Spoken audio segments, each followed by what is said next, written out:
इन दिनों स्वास्थ्य व्यवस्था को लेकर के लगातार झारखंड सरकार कार्य कर रही है और सरकार का प्रयास है कि सुदूर ग्रामीण क्षेत्र तक बेहतर से बेहतर मेडिकल की सुविधा लोगों तक पहुंचाई जाए। आज हम लोग पहुंचे हुए हैं गिरिडीह जिला के काफी सुदूरवर्ती इलाका जमुआ में, जहां पर एक क्रिस्ट केयर हॉस्पिटल का संचालन हो रहा है डॉक्टर सुशील कुमार जी के कुशल नेतृत्व में। हम लोग इनसे जानने का प्रयास करेंगे कि खास करके इस समय में कौन कौन डिजीज के पेशेंट आ रहे हैं और इस अस्पताल के माध्यम से सुदूर ग्रामीण क्षेत्र में किस तरह का सेवा दिया जा रहा है। डॉक्टर साहब, हेलो डॉक्टर कार्यक्रम में आपका बहुत बहुत स्वागत है। काफी सुदूर ग्रामीण क्षेत्र में एक कुशल चिकित्सालय आपके कुशल नेतृत्व में संचालित हो रहा है। किन किन डिजीज के पेशेंट सर अधिक आपके इस अस्पताल तक पहुंच रहे हैं? सबसे पहले आदर्श भारत टीवी को शुक्रिया इस चीज़ के लिए कि आप लोग यहाँ पहुँचे। अभी जो सीज़न बदल रहा है, काफ़ी गर्मी आ रहा है, इसमें काफ़ी मतलब रिस्पायरेटरी ट्रैक इन्फेक्शन जिसको सर्दी खांसी बुखार कहते हैं। इसके अलावा इस एरिया में सर्जरी के लिए अपेंडिसाइटिस का केसेस है और हर्निया है, हाइड्रोसिल, ये सारा ऑपरेशन है। ज़्यादातर कंडीशन ऐसे भी हैं जो आंत फट जा रहा है, आंत फंस जा रहा है, ये सब भी केसेस आते हैं। और सबसे ज़्यादा अभी इस एरिया में जो अभी हम लोग रिसेंटली 3-4 महीने में देखे हैं, एक्सीडेंट का केसेस इतना अधिक बढ़ा हुआ है कि हर दिन 4-5 केसेस एक्सीडेंट का आता है। और उसमें से ज़्यादातर लोग ऐसे हैं जो हेलमेट वेलमेट नहीं पहन रहे हैं और हेड इंजरी का केसेस काफ़ी है। जितना अच्छा रोड हुआ है उसके चलते एक्सीडेंटल केसेस सबसे ज़्यादा टॉप प्रायोरिटी पे है। और हम लोग यहाँ पे फुल इमरजेंसी ट्रॉमा और आईसीयू और सीटी स्कैन का 24 आवर फैसिलिटी के साथ काम कर रहा है। उसके अलावा ड्यूटी डॉक्टर वगैरह सब होते हैं, इमरजेंसी आईसीयू सब यहाँ पे चलता है। तो हम लोग इस सुदूर इलाके में इतना बड़ा प्रयास किए, और ये प्रयास एक दिन में नहीं हुआ, इसके पीछे काफ़ी मतलब प्रेरणा रहा है। हम लोग इस जगह से हैं और हम गिरिडीह से पैदा हुए और आगे बढ़े। तो यहाँ पे जो दिक्कत था पूरा शहर का, कि यहाँ पे दिन में तो हॉस्पिटल में इलाज होता था बेसिक चीज़ का, लेकिन जहाँ कुछ इमरजेंसी होता था तो सारे के सारे मरीज को बाहर जाना पड़ता था। चाहे वो हेड इंजरी हो, चाहे एक्सीडेंट हो, चाहे फ्रैक्चर का केस हो, चाहे मतलब ज़्यादा आंत उत फंस गया, हर्निया फंस गया, तो इन सब चीज़ों के लिए लोगों को समस्या था कि रात में कोई डॉक्टर मिलते नहीं थे।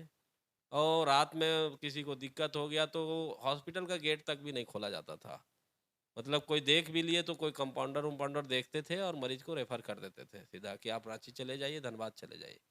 लेकिन अभी यहाँ पे हम लोग 4 आवर गायनी के लिए 24 आवर और इमरजेंसी एंड ट्रॉमा को कवर करने के लिए ड्यूटी डॉक्टर 24 आवर हैं। उसके अलावा हम लोग के यहाँ 15 से 20 स्पेशलिटी और सुपर स्पेशलिटी डिपार्टमेंट का काम हो रहा है। हम लोग रिसेंटली डायलिसिस भी ऐड कर रहे हैं हॉस्पिटल में, और यूरोलॉजी का एडवांस सेटअप लाके हम लोग जमुआ जैसे जगह में, जहाँ पे RIRS हो गया, TURP हो गया, सारा मतलब मिनिमल इन्वेसिव सर्जरी हम लोग यहाँ करते हैं। Laparoscopy, lap chole, lap appendix, laparoscopic hernia, laparoscopic बच्चेदानी का ऑपरेशन, ये सारा हम यहाँ पे करते हैं। इसके अलावा भी हम रांची में बड़े बड़े हॉस्पिटल के साथ जुड़े हुए हैं। वहाँ पे पल्स सुपर स्पेशलिटी हॉस्पिटल में हम कंसल्टेंट हैं। उसके अलावा हम लोग यहाँ भी गैस्ट्रो का काम कर रहे हैं, एंडोस्कोपी कोलोनोस्कोपी का भी सुविधा हम यहाँ पे दिए हैं, जिससे लोगों को यही फ़ायदा होता है कि रांची जाने आने का कॉस्ट कट हो जाता है। उससे कम रेट में हम लोग यहाँ पे सारा काम कर लेते हैं। तो मरीज लोग को अभी रिसेंट में हम बोले कि हेड इंजरी का हमको लगता है 2 महीने में हमारे पास 40 से 50 हेड इंजरी का केसेस यहीं पे मैनेज हुआ, जिसको हमको रेफ़र करने का ज़रूरत ही नहीं पड़ा। लेकिन इसके पहले कंटिन्यू रेफ़र ही करते थे। जब से हम लोग का 24 आवर सिटी स्कैन वर्किंग हुआ है, तो रात बेरात कभी भी आता है, सिटी होता है, यदि ऑपरेटिव केस रहता है तो रेफ़र होता है, कंजर्वेटिव मैनेजमेंट का ज़रूरत रहता है तो हमारे कंसल्टेंट जो हैं अपना देख के बोलते हैं कि ठीक है कंजर्वेटिवली मैनेज किया जाए, इसको आईसीयू में रख के, तो यहीं पे मैनेज हो जा रहा है। क्योंकि सर देखा जाता है कि सुदूर ग्रामीण क्षेत्र के जो लोग होते हैं वो अपने हेल्थ को लेकर के बहुत ज़्यादा जागरूक नहीं होते हैं। जब उनके पास जब क्रिटिकल समस्या होता है या कोई उस तरह का प्रॉब्लम होता है तब वो कुशल चिकित्सक के पास पहुंचते हैं। वैसे लोगों को आप क्या नसीहत देना चाहेंगे, चूंकि सुदूर ग्रामीण क्षेत्र में आपका ये अस्पताल है? सर हम सबसे पहले तो जो गांव में प्रैक्टिशनर लोग हैं, जो सबसे पहले मरीज को टैकल करते हैं, उन लोग से हम यही कहेंगे कि आप लोग समय पे रेफ़र कीजिए केसों को। कोई भी केस हो, उसको समय पे रेफ़र करने से सही इलाज हो पाता है। और यदि समय बीत जाता है ना, तो फिर वही इलाज का खर्च बढ़ जाता है और रिज़ल्ट जो है ऑपरेशन चाहे इलाज के बाद बहुत अच्छा नहीं आ पाता है। और इस तरह का काफ़ी एग्ज़ाम्पल्स हैं मेरे पास। अभी रिसेंट में मेरा एक मतलब 8 साल की बच्ची का मैं लैप्रोटॉमी किया हूँ, कुछ दिन पहले यहाँ पे। उसका फ़ीवर का इलाज पूरा 1 सप्ते से चल रहा था। पूरा 1 सप्ते से मलेरिया टाइफाइड का इलाज चल रहा था और उसका अपेंडिक्स फट के पेट में पूरा मवाद भर गया था। वो गलती से कोई बोल दिया कि डॉक्टर सुशील से जाइए दिखा लीजिए। फिर यहाँ आए तो हम उसको देखे, बोले कि तो परफोरेटेड अपेंडिक्स का केस है। तो आप लोग क्या कर रहे थे इतना दिन से? कि सर हम लोग तो इलाज कंटिन्यू ले रहे हैं, 15 दिन से तो हम लोग मलेरिया टाइफाइड का इलाज चल रहा था। तो हम बोले अब क्या बता सकते हैं कि अब किसी को हम ब्लेम नहीं कर सकते, बट इतना हम ज़रूर लोगों से रिक्वेस्ट करेंगे, पेरी-फेरी में लोगों को यही कहेंगे कि हाँ, सर्दी, खाँसी, बर बुखार, हल्का-फुल्का प्राइमरी ट्रीटमेंट आप अपने गाँव में ले लीजिए। बट जहाँ पे लगे कि अब चीज़ें कंट्रोल में नहीं है, तुरंत कम से कम अच्छे प्रैक्टिशन जो रजिस्टर्ड डॉक्टर हैं, उन लोग से मिलिए, दिखाइए और अपना बेहतर इलाज के लिए काम कीजिए। क्योंकि सर अक्सर देखा जाता है कि सुदूर ग्रामीण क्षेत्र में जो एक प्राथमिक उपचार का जो सिस्टम सरकार के तरफ से भी उस तरह का कोई गाइडलाइन वैसे जारी नहीं हुआ है, लेकिन कहीं ना कहीं ग्रामीण चिकित्सक चिकित्सक जो हैं वो ग्रामीण स्तर पर प्राथमिक उपचार करते हैं, लेकिन कई ऐसे डॉक्टर हैं जो कि अपने लीक से अलग हट करके जा करके और इस तरह का समस्या वो क्रिएट कर देते हैं पेशेंट के साथ। जब कंट्रोल में नहीं हो पाता है पेशेंट, तब जा करके वो कहीं रेफर करते हैं। सर मेडिकल स्टोर पर जो ट्रीटमेंट चल रहा है आजकल, हम लोग देख रहे हैं तमाम जिला के विभिन्न क्षेत्रों में कि मेडिकल स्टोर वाले भी डॉक्टर के रूप में वहां ट्रीटमेंट कर रहे हैं, सलाइन हो रहा है, धड़ल्ले से इलाज हो रहा है, जांच हो रहा है। इसको लेकर सर क्या कहेंगे आप? सर ये चीज़ तो देखिए सरकार चाहे तो कोई भी डॉक्टर ये चीज़ पूरा नहीं कर सकते, क्योंकि अभी डॉक्टर का रिक्वायरमेंट जितना होना चाहिए देश में उतना डॉक्टर्स है नहीं। तो हर जगह पे डॉक्टर होना पॉसिबल तो है नहीं। लेकिन फिर भी सबसे आग्रह यही रहेगा कि इलाज आप लोग जो कर रहे हैं वो ज़रूर करें, लेकिन कम से कम ये चीज़ ज़रूर ध्यान रखें कि किसी की ज़िंदगी खराब ना किया जाए। यदि ज़रूरत है तो उसको रेफ़र कर दीजिए ताकि वो उचित इलाज उचित जगह पे जाके ले सके।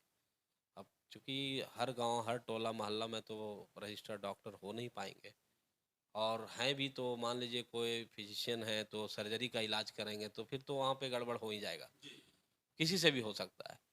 तो जो जिसके लिए एलिजिबल हैं उस हिसाब से काम करें, ताकि केस खराब होके जब हम ही लोग के पास आता है तो हम लोग को भी बड़ा मुश्किल हो जाता है मैनेज करना।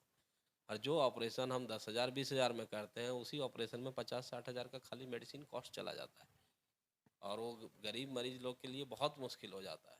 वो लोग सोचते हैं कि गांव में इलाज लेके हम सस्ते में निकल जाएंगे, उसको कहीं 10 गुना का ज़्यादा खर्च पड़ जाता है। जब फटा हुआ अपेंडिक्स है, आँत फटा हुआ लेके बड़े हॉस्पिटल में जाता है, तो उस तरह का सिचुएशन नहीं आने दिया जाए। एटलीस्ट एक बार 2 बार आप दवा दे के देखिए, नहीं आराम होता है तो तुरंत रेफ़र कीजिए केस को। सर ग्रामीण स्तर के लोग जो भी होंगे, सुशील सिंह को तरफ से क्या सजेशन होगा, किन किन चीजों का वो विशेष ख्याल रखें? बस हम सबसे यही कहेंगे कि अपना स्वास्थ्य के लिए रेगुलर चेकअप, चाहे वो जिस एज के लोग हैं, पहले तो ये चीज़ें विदेश में हुआ करता है, अभी भी है। उन लोग हर कोई इंश्योर्ड होते हैं, अपना हेल्थ इंश्योरेंस वगैरह लेके रखते हैं। दूसरा चीज़ है कि उनका रेगुलर बॉडी चेकअप होता है। यहाँ पे ऐसे ऐसे केसेस हैं जो कभी भी हॉस्पिटल नहीं जाते हैं जब तक कि ब्रेन हेमरेज ना हो जाए, हार्ट अटैक ना हो जाए। तो ये वाला चीज़ के लिए हम लोग के तरफ से जो प्रयास है, गांव-गांव में जाके कैंप करना और स्क्रीनिंग करना, जिसमें से बड़ा-बड़ा बीमारी वाला केसेस को सेलेक्ट करना, चाहे शुगर है, बीपी है, ये सब हम लोग निःशुल्क कार्यक्रम में रखे हुए हैं। हर एक 15 दिन पे एक कैंप करवाते हैं अलग-अलग रूरल एरिया में, जहाँ पे फ्री में शुगर, बीपी चेक होता है। जनरल प्रैक्टिशनर लोग जाके उसको कोई बीमारी रहता है उसके हिसाब से सजेशन देते हैं। लेकिन उसके अलावा भी सब गाँव पे पहुँच पाना हम लोग के लिए भी अभी इतना आसान काम नहीं है। लेकिन जो लोग घर पे हैं, जो लोग हमको सुनेंगे, उन लोग से यही कहेंगे कि कम से कम हॉस्पिटल जाके हेल्दी हैं आप, उसी समय कम से कम एक बार बॉडी चेकअप करा लीजिए। बहुत ज़्यादा खर्च नहीं आता है, 2-2,500 रुपया एक छोटा-सा गाड़ी लोग खरीदते हैं, उसका भी सर्विसिंग कराते हैं। बट आपका इतना अच्छा शरीर भगवान बना के दिया है, उसके लिए यदि आप 5 साल में 2,000 खर्च भी कर रहे हैं, तो बहुत ज़्यादा नहीं है, क्योंकि आपको तो पता रहेगा ना कि हम 5 साल पहले ऐसे थे और आज हमारा स्थिति ऐसा हुआ है। क्योंकि ये रिकॉर्ड वाला चीज़ होता है, यदि आप हेल्दी रहेंगे तभी तो फिर आप मतलब कह सकते हैं कि हम इतना साल पहले हमको कोई बीमारी नहीं था। तो ये चीज़ के लिए रेगुलर बॉडी चेकअप का प्लान होना चाहिए और ये सबको करना चाहिए। निश्चित तौर पर ये थे Christ care multi specialist hospital के डॉक्टर सुशील कुमार जी, जो कि काफ़ी बहुमूल्य सुझाव और संदेश दिए, और निश्चित तौर पर सुदूर ग्रामीण क्षेत्र के जो भी लोग होंगे इस सुझाव से बेनिफिट उठाएंगे। मैं दीनदयाल